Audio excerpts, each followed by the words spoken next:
এরকমভাবেই তো খেয়েছো, আবার এইভাবেই ট্রাই করে দেখো। আমি দেখাচ্ছি, ভেতরটা কিন্তু একটু কাঁচা নেই, আর দেখো কতটা মচমচে হয়েছে। হ্যালো বন্ধুরা, তোমরা সবাই কেমন আছো? আশা করি ভালো আছো। আজকে চলে এসেছি আবার একটি রেসিপি নিয়ে, বাঁধাকপির চপ।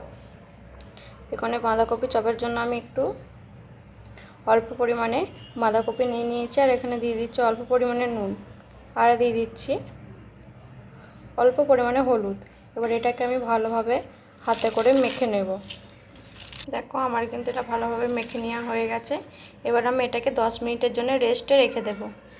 আমি এখন 10 মিনিট পর চলে এসেছি, আবার এটাকে ভালোভাবে ম্যারিনেট করতে সব কিছু দিয়ে। দেখো এটা কিন্তু ভালোভাবেই জল ছেড়ে দিয়েছে, এই জলটা কিন্তু আমি ফেলবো না এখানে।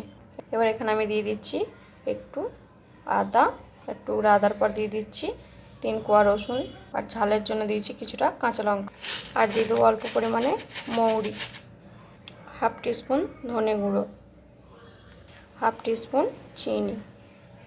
আগে হলুদ দিয়েছি, তাই এখানে আর একটু অল্প পরিমাণে দেব হলুদ। এটাকে ভালোভাবে আর একবার মাখিয়ে নেব। আমার কিন্তু এটা এখানে খুব ভালোভাবে মাখিয়ে নেওয়া হয়ে গেছে। এবার আমি এখানে দিয়ে দেবো বেসন। এখানে আমি বানাচ্ছি বাঁধাকপির চপ, তাই এখানে বেসনটা কিন্তু আমি অল্পই দেবো, যাতে বাঁধাকপিটা মুখে ঠেকে, নাহলে কী করে বুঝবে যে এটা বাঁধাকপির চপ খাচ্ছি। দিয়ে দিয়েছি, আর ভালো করে মেখে নিচ্ছি। আমার কিন্তু এখানে একটু জল লাগবে না, কারণ কপি থেকে নুন মাখিয়ে রেখে যে জলটা বেরিয়েছিল সেটাতেই কিন্তু আমার পুরোপুরি হয়ে গেছে। আর সেটা তোমরা খুব ভালোভাবেই কিন্তু দেখতে পাচ্ছ। আর কিন্তু খুব বেসমও হয়নি, আবার খুব কপিও হয়নি, ঠিক কিন্তু একদমই হয়েছে। এবার 2 থেকে 3 মিনিট এটা আমি ভালোভাবে ফেটিয়ে নেব।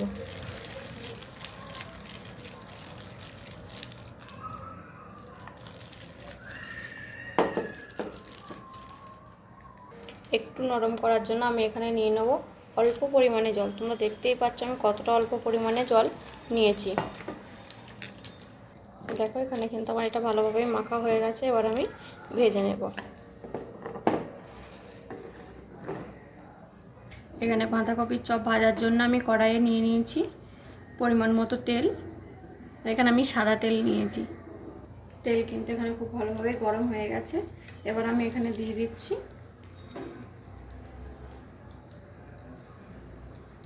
আর কপিটার চপটা দেওয়ার সময় ঠিক আমি এরকম করে নেব, তাহলে কিন্তু এর ভেতরটা ভালোভাবে ভাজা হবে, আর কিন্তু কাঁচা থাকার কোনো ভয় থাকবে না।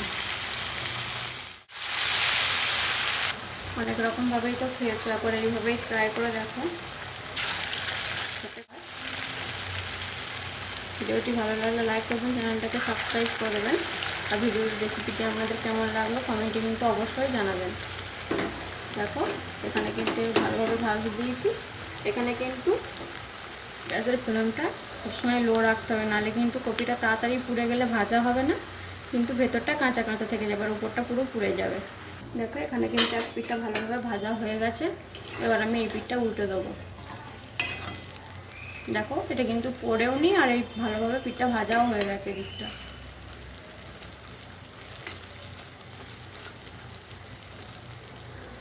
ওই পিঠটা ভাজা হয়ে গেছে। এবার আমি এটাকে উল্টে দিচ্ছি। দেখো পুরো ভাজা হয়ে গেছে আমার বাঁধাকপির চপটা। এবার আমি তুলে নিচ্ছি এটাকে একে একে।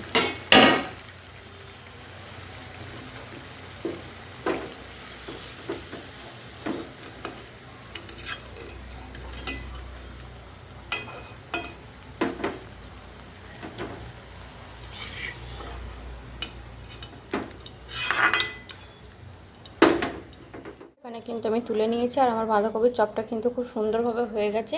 আর এখানে দেখো আমি দেখাচ্ছি ভেতরটা কিন্তু একটু কাঁচা নেই, আর দেখো কতটা মচমচ বাঁধাকপির চপটা। আজকের মতো এখানেই শেষ। দেখা হচ্ছে আবার পরবর্তী ভিডিও।